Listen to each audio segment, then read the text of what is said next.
A new lockbox is coming, the Uneasy Allies lockbox, which features items from the 4th season of Star Trek Discovery, so more 32nd century stuff. So, grand prize, of course, is this new ship, Courier Pilot Raider, which I understand is, well, a pilot raider that is very good at dropping mines. So, no extra information just yet. It says more info will come in a separate blog, which I assume will be probably Monday, but we'll see.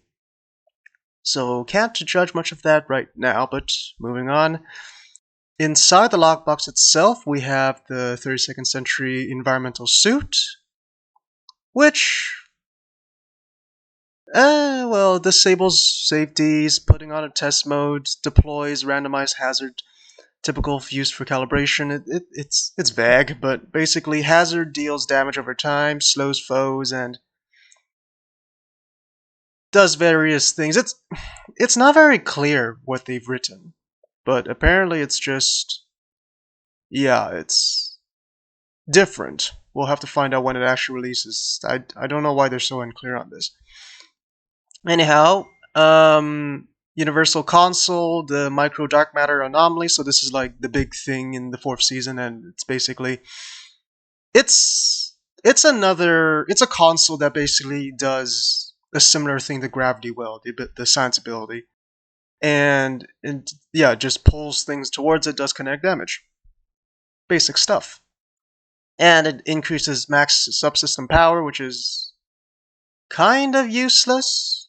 I mean, having high power is nice, but it would be nice if it increased power itself. But in addition to that, EPG increase and hull repair rating, so those two are nice. A starship trait, Sentient Starship, so this one is basically if you heal your hull or shields, the ship itself will get better and better, and it stacks up to 20 times for hull healing and 10 times for shield healing. And also auto-redistributes shield facings for several seconds, so that's good.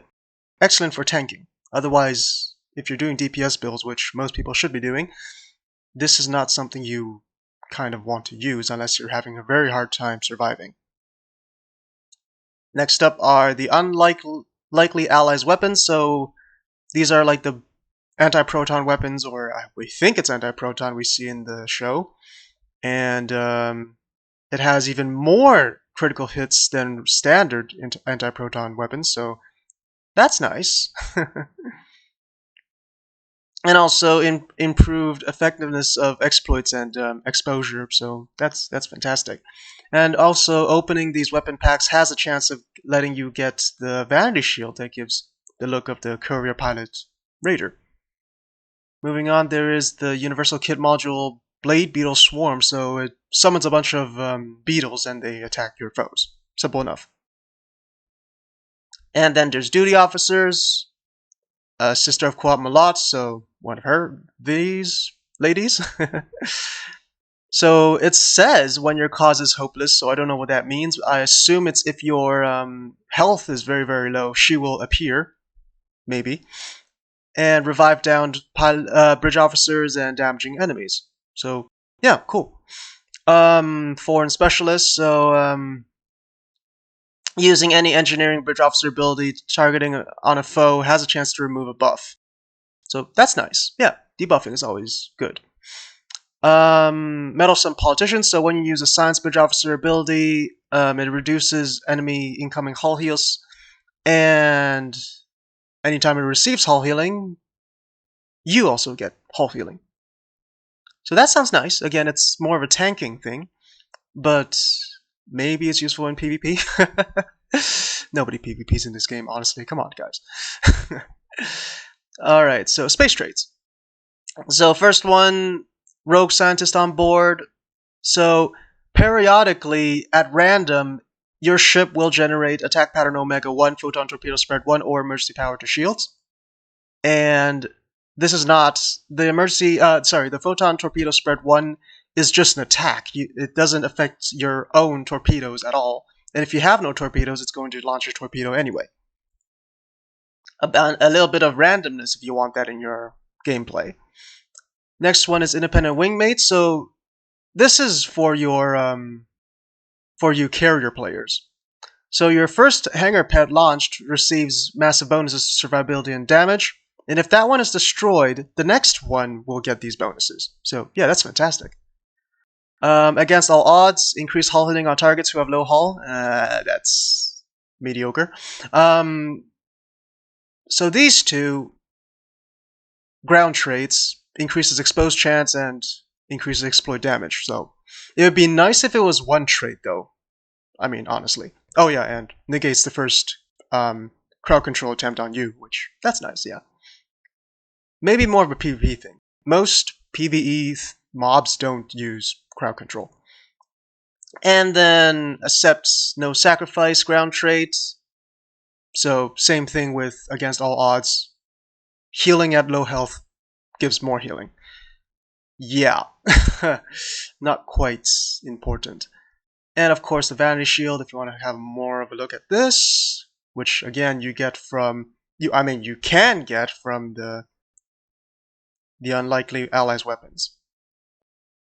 Finally, in the Lockbox store itself is the Quamlat Sword, which has some unique animations and a bunch of interesting attacks. So the secondary attack is a 360 slash, and the tertiary attack is if you target an ally, called Pledge, the wielder charges to aid the ally, stealthing them, and then they get a large bonus to dodge, which dodge is not very much a thing that is quite important in ground combat, from experience.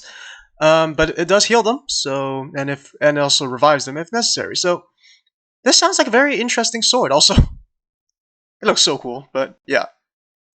So of the seemingly good things from this lockbox, from the very limited information we're given from this blog, this is nice. The micro dark matter anomaly.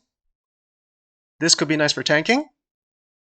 These sound very interesting if you like anti-proton ground weapons and like a little bit more critical hits on your, well, anti-proton weapons give critical damage, so this might be a mistake, but I suppose when they're released we'll soon find out. This seems mediocre, but if you want to swarm your enemies with bugs, go ahead. All these ones sound interesting, depending on utility and if you use said abilities. Of the space and ground traits, that one if you want a little bit of randomness in your gameplay. This for carriers. And these two overall will probably increase your damage on ground. Exposing and exploiting always is a very good mechanic on ground. And these two if you're into healing, but I don't think it's worth it sacrificing a trait slot for those two. And of course the Vanity Shield. But yeah, that's it for this video. Thank you very much for watching. Please subscribe and ring the notification bell to be notified of future videos. Helps out the channel quite a lot and it's free. So why not?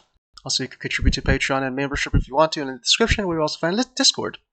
Alright, see y'all next time. Bye!